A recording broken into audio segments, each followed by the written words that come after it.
In today's video, I'm going to teach you how to check your Google Form submission history. Whether you're collecting feedback, running a survey, or hosting a quiz, keeping track of the responses is crucial.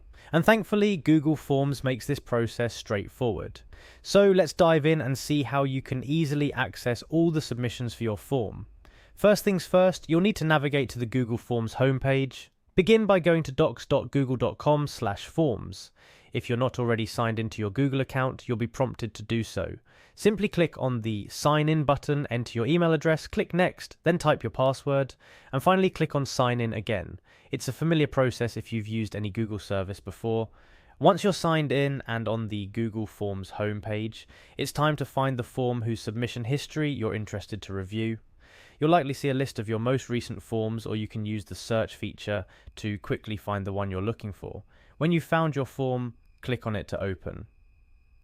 With the form now open, your next step is to click on the Responses tab.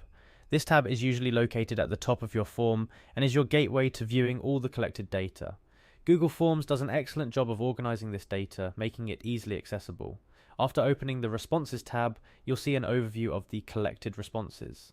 However, to dive deeper into individual submissions, you need to click on Individual. This option provides a more detailed look at each response one at a time, which is perfect for analysing answers or reviewing specific entries. Lastly, as you're browsing through individual responses, you'll notice arrows at the top. These arrows allow you to navigate between submissions. Click on the next arrow to move forward through the responses.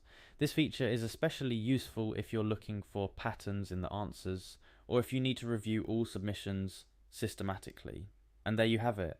That's how you check the submission history for your Google form. By keeping track of responses, you can gather valuable insights, make data-driven decisions, or simply ensure that no submission goes unnoticed. Remember, the key to effectively using Google Forms is staying organized and familiarizing yourself with its features. I hope this guide helps you manage your forms more efficiently. Happy form creating!